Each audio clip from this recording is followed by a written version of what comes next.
welcome to another Explore Everyday video. And we're just taking a drive today. I'm actually kind of have a purpose, but kind of don't. I'm heading out to the Driftless Area, which is kind of a region in southeast Minnesota, southwest Wisconsin, northeast Iowa, and a little bit of Illinois, where the glaciers didn't quite make it. So it has a very unique landscape. There's lots of valleys, there's forest, there's farmland. One of my favorite areas to visit.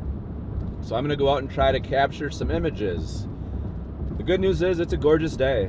The bad news is it's a gorgeous day. There's not a cloud in the sky. That's gonna be a challenge, but that's good for Milky Way tonight. So I'm gonna try to stay out for Milky Way.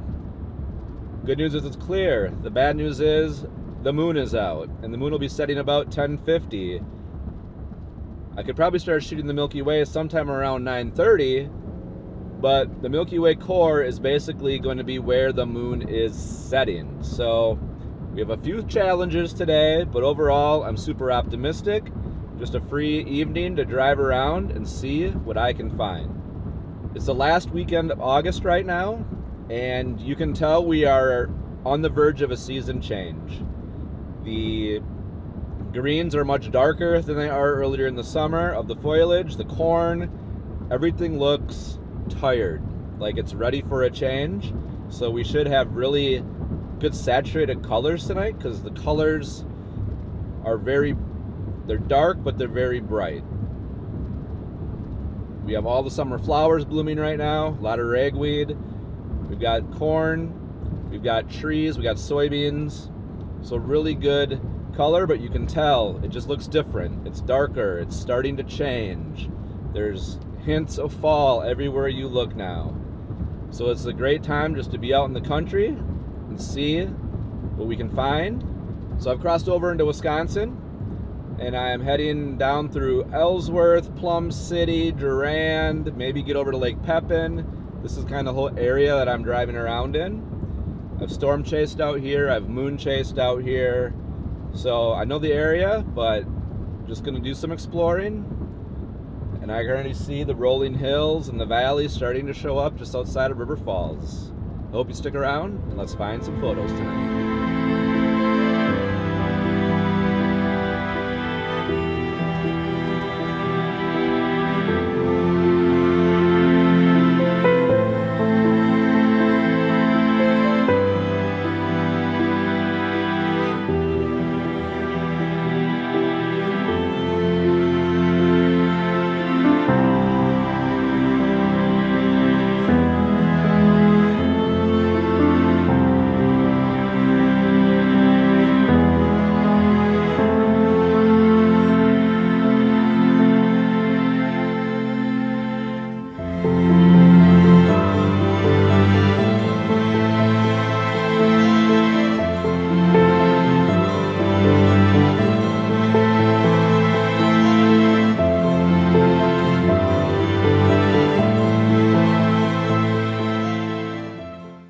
Finally made our first stop out here in the Driftless area. I'm somewhere near Plum City, I think a little southeast of Plum City. But this is really classic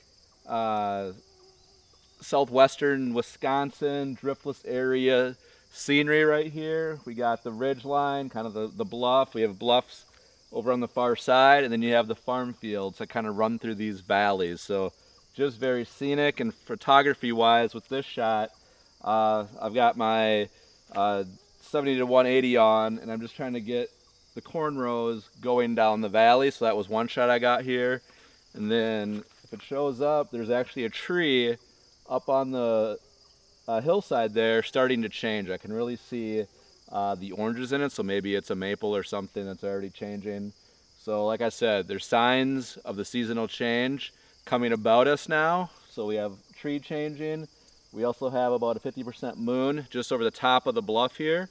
So we're gonna wait for that to set tonight for the Milky Way. So just a beautiful late summer evening here out in western Wisconsin. I'm gonna keep driving around and see what else I can find.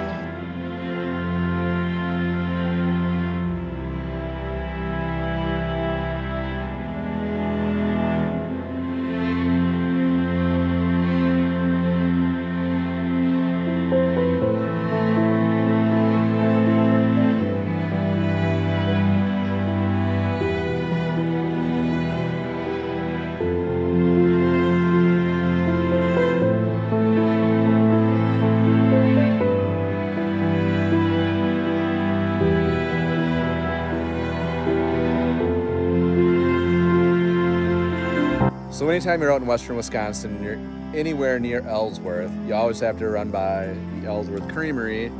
And I picked myself up some fresh cheese curds. Now, I didn't think at 6 o'clock at night they'd have fresh ones. Why is fresh important? These are squeaky when you chew them. There's nothing like it. These are famous all around the upper Midwest for deep fried cheese curds, but just plain, they are phenomenal as well. All right, this might be weird, but we're gonna try to hear the squeak. We got the cheese curd, here we go.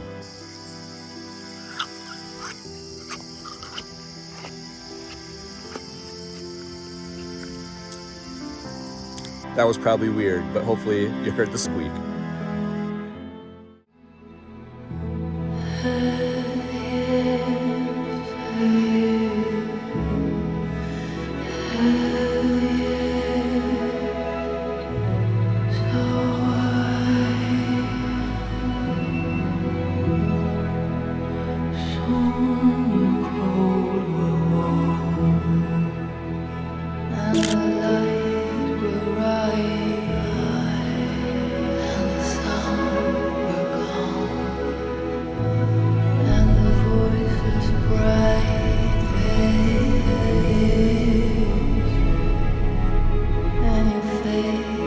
As the sun slowly dropped to the horizon, golden light was cast across the bluffs and valleys. A couple things I really like about this shot: the backlit cluster of buds. This is something I look for after seeing photographer Nick Carver capture the same concept. The funny thing is, I didn't even see them when I squeezed off this photo. I also feel the street sign gives a sense of place, a documentation that I was in this exact location at this exact moment. The bullet holes in the stop sign? A reminder that I'm soaking up the last warm summer sun in a very rural area.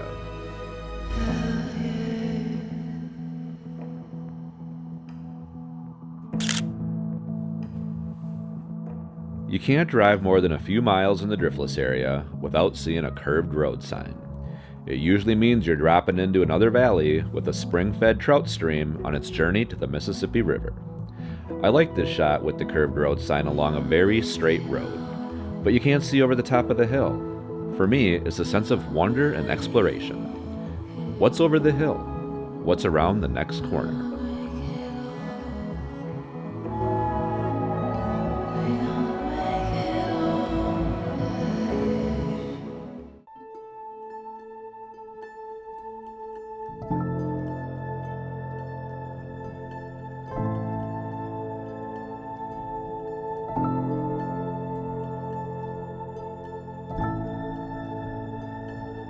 Farming is a staple in the Driftless area, but farmers had to work with the land and not against it in the valleys and bluffs. Most valleys are filled with corn and soybeans, along with a handful of farmsteads. The bluffs, separated from the valleys by steeply wooded hills, each hold their own fields and farms. Red barns and silos dot the landscape. Some are new and well maintained, while others show signs of enduring many harsh seasons and seem to remain standing simply by the memories of previous generations.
that is going to take us through sunset of our adventures out in the Driftless area. I tried to find one more spot to do a time lapse of the sunset, but I got on one of these valley roads that just weaves you through the woods, and I never got another good view of the horizon, but it was actually really muted out by low horizon clouds, so I didn't really miss a whole lot there.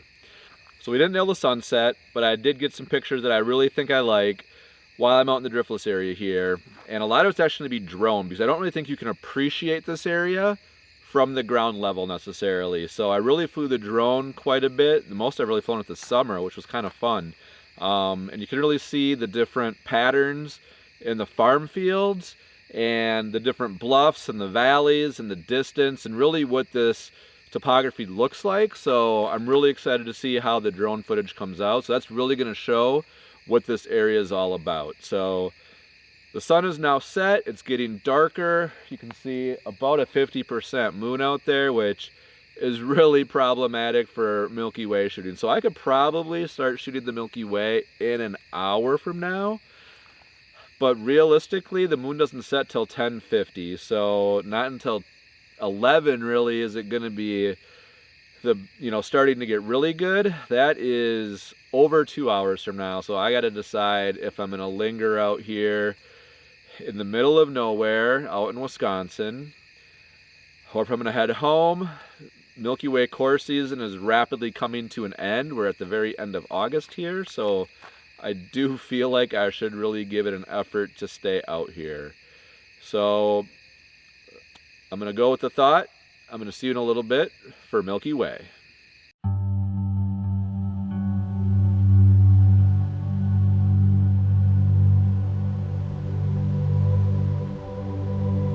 While waiting for the moon to set, at one point I had set the GPS to home with mixed emotions on quitting on the night.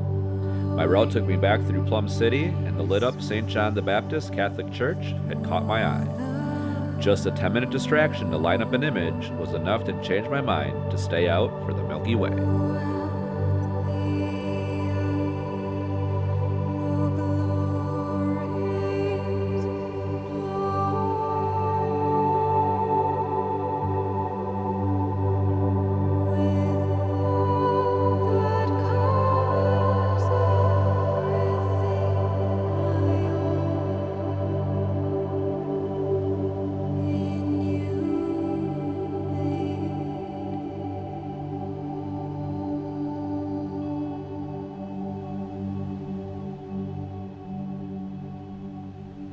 Well, after much internal debate, driving around western Wisconsin, parking, thinking, scouting, driving home, I ended up staying out. It's a little after 11 now, and I've taken my first couple shots of the Milky Way, and I think you can see it on camera, hopefully. I have a nice bluff, a nice ridge coming down, which really accentuates the Driftless area. So the Milky Way is basically straight up and down this time of year, so late in the season. So it's pretty much just a vertical Milky Way here, but I have the bluff. I've taken two different shots. I've used my Sony A7IV at 17 millimeter, and then I pulled out my Nikon D750 with my Sigma 14 millimeter to take a couple different shots from a couple different locations. So I'm going to continue to use this ridge line, and I'm going to go, I don't know, off this way, maybe 300 yards, and take one more series with the ridge line.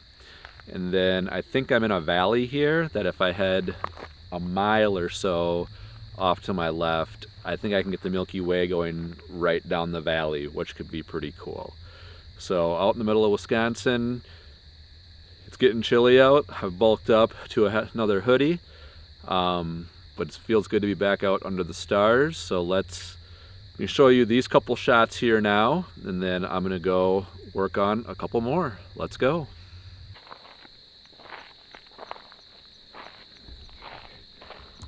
Let me show you the next shot that I got lined up. So at first I was shooting the ridge line off to the south.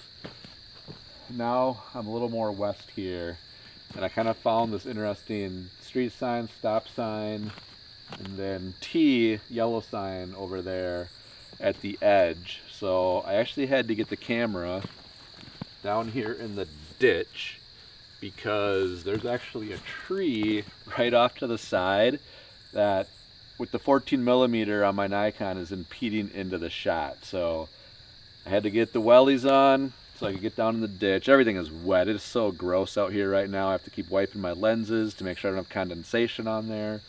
But this is the next shot that I framed up, so kind of interesting, getting that rural feel. You got the bluffs off to the left, and the Milky Way is coming up right over here. So we'll see if it works out. It seems to look cool in the back of the camera. We'll see how it looks on the computer. If it turns out, here's the shot.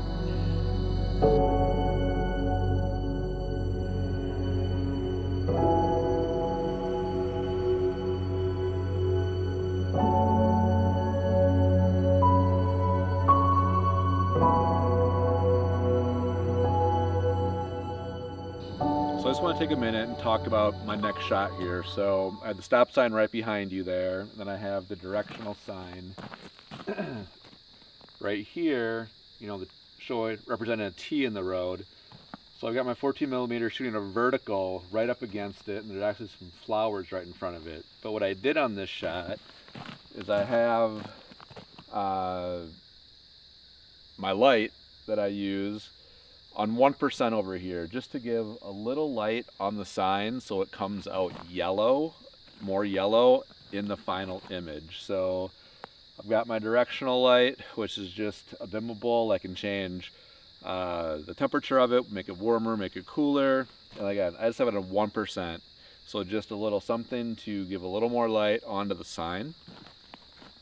As far as my settings tonight, they have varied a little bit, and like I always do, I'll put my final settings underneath the final shot that I present. But I'm shooting pretty much everything around f2 between ISO 2000 and 3200, and I'm shooting basically with my 14mm and a little bit with my 17 to 28. So that's kind of the camera setups, my lens setups I'm using. So I've got my Nikon D750 with my 14mm. And I've got my Sony A7IV shooting the 17 to 28, and then using my Sony A7III to do the live video here. So I think I'm done in this spot.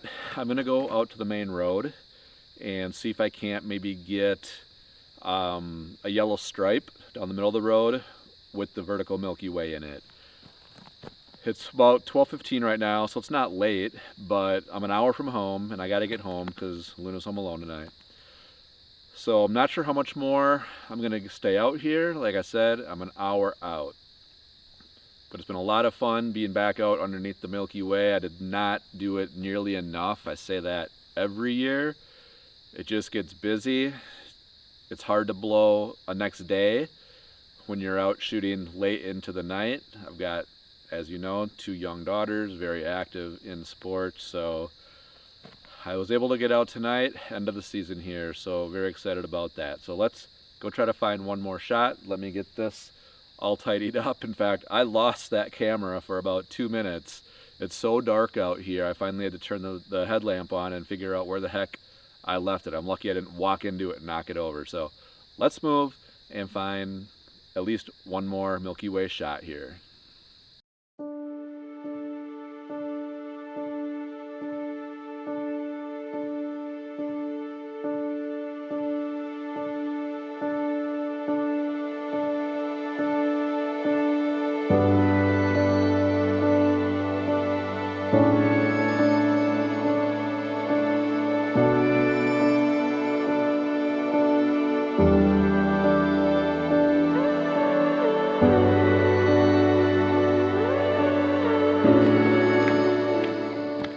So one nice thing with the Tahoe having the back seat, 3rd row put down, I can just set my cameras right in and very low chance that my focus gets bumped. I always double check it,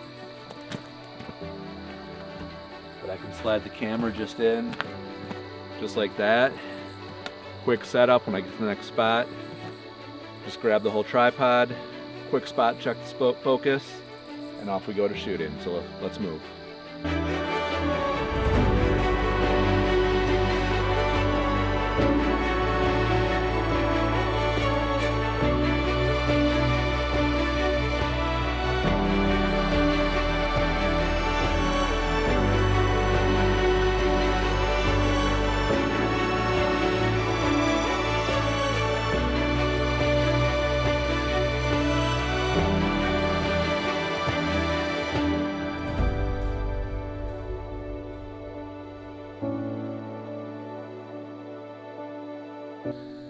think that's about gonna wrap it up for the night. I snuck out and got on the road here to get kind of a leading line with the road into the Milky Way. I'm gonna scooch up maybe 50 more, 100 more yards on the way out to see if it's a better leading line than I have here, but I'm getting tired. It's about 1 o'clock right now. I got an hour drive home, so thank you so much for being here if you made it this far. A nice little blend of some driftless area out here in western Wisconsin. We got the bluffs with sunset, and then made it out for some Milky Way here. So thanks so much for watching. Please hit that subscribe button, hit that like button, and we will see you in the next Explore Everyday video.